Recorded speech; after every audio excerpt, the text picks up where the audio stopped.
I'm Shelby Williams with Balanced Bodies, and I'm a purple belt here in our Jiu Jitsu Academy.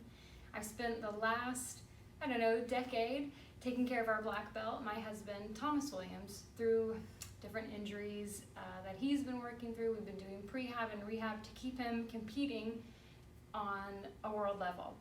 So I wanted to share some things with you that have really helped us out as we're rehabbing our bodies and dealing with really common jiu-jitsu injuries. I say injuries because they don't have to be injuries. We do spend a lot of time in various positions, like curled in, crunched into little balls, staying really safe, being defensive. And a lot of the rehab, or prehab if you will, that we use here is the opposite of that. So I want you to remember the 4 B's. We've got balls, bands, bridges, and back bends. Balls, bands, bridges, back bends. Say that 10 times fast. We're gonna use yoga tune-up balls. So these are the balls that you must have for jiu-jitsu. All athletes, all jiu-jitsu athletes especially, need their own set of yoga tune-up balls. Balls, bands. So I have like these little cheap Amazon little Simply Fit bands, but you can take any TheraBand and tie it into a knot and make it a loop. So you'll need one of those. And then we'll be doing bridges and back bends. So those are 2 movements that we really need to practice as far as recovering in jiu-jitsu.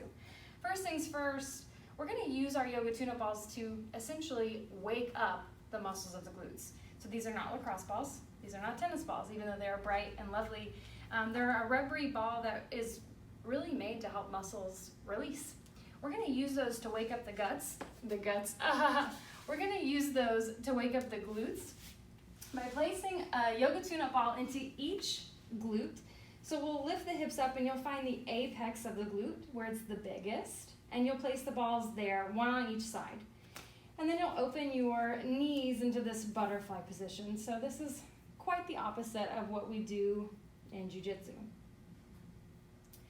Once you've gotten situated here, start to relax the glutes, and I like to move through a contract, relax process. So you'll contract the glutes, you'll give them a good squeeze, and then you relax them and let them go. So we're kind of tricking them as we squeeze them, thinking that they're really tight, and then we let them go, and then they release a little bit more on their own.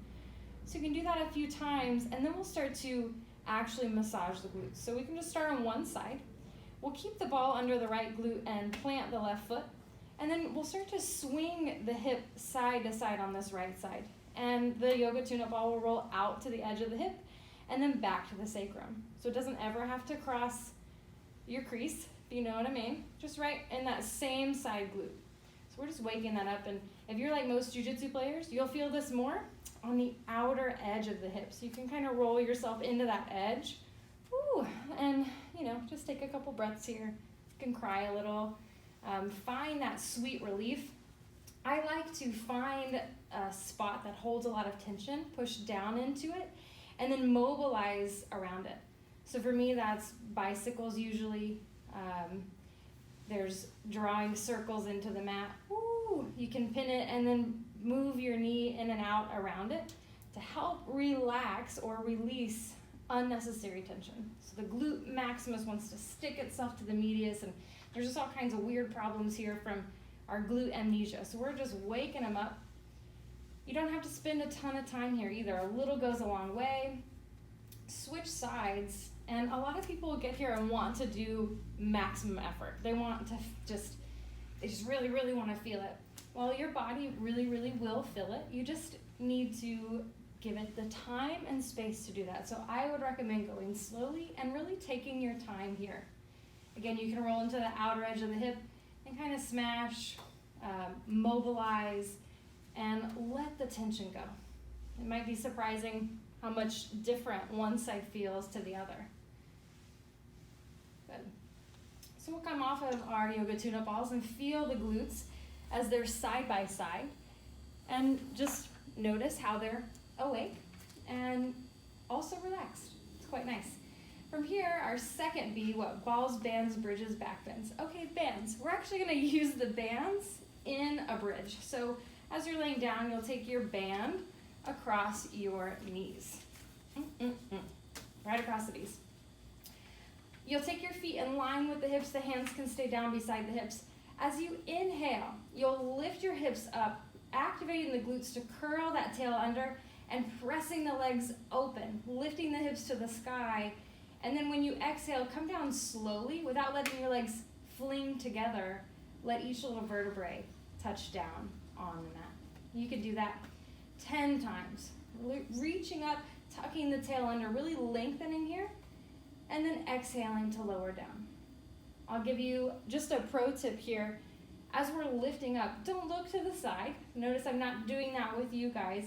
Try to keep the weight in the head. And often we'll come up and kind of cut off the throat, but here we want to stay really broad and bring the ribs up to meet the chin instead of letting the chin kind of just smash into the chest. So we'll do a few more of those. Make sure to press the knees out into your band, and then remember to come down slowly and relaxed. Find your last one here, lifting up, pressing the knees out, activating the glutes, and then coming down. So hopefully you can see there how quite opposite that is in jiu-jitsu, but that is one of our jiu-jitsu movements, right? We're constantly bridging, so it's important to bring just better balance to those muscles anyway. So you can release your band, balls, bands, bridges, and now back bends. So my favorite way to do back bends, especially as it pertains to jiu-jitsu, is less is more. So if you think about how often we spend time forward bending and challenging that with back bending, we need to work our way up to that. So the back bend that I so like is with the pelvis all the way on the ground. So the hip bones are down, and you'll activate the glutes to press the pubic bone into the ground. So the very bottom of your pelvis pushes down into the ground, and your feet will stay flat on the floor. To start, just let the chin rest in line with the chest, and then keeping the feet down, inhale to lift yourself up with just the strength in your back and in your glutes. Lengthen the spine as you inhale here. As you exhale, feel like you're doing a crunch from shoulder blades down to the hips, and then lower yourself down slowly. Now when you come down, this is a great opportunity to move into that contract, relax response. So you want to relax as much as you can, even let the glutes relax, let the heels relax, and then re-engage. Tops of the feet on the ground. See if you can press your toenails into the ground. Pubic bone down, hip bones down. Inhale to lift yourself up. Just an easy back bend. You can hold this for a breath or two, or maybe just up and right back down. Finding what works for you. Again, these in 3 sets of 10 are magnificent. And if you want to add on by lifting the feet, that is totally fine. But what you're looking for there is to make sure that that pain doesn't make its way into the low back. So low back and hips, that's where we see the most injuries. So we'll try to inhale, lift, let the toes come up, but stay really engaged in the core. So when you feel your core muscles, they're on, glutes are on, no pain in the low back. Exhale to come down slowly, relax the hips. You can shake them out. And then the very last thing, it's like a back bend, but it's not. So I should add butt to the list. So 5 B's and butt.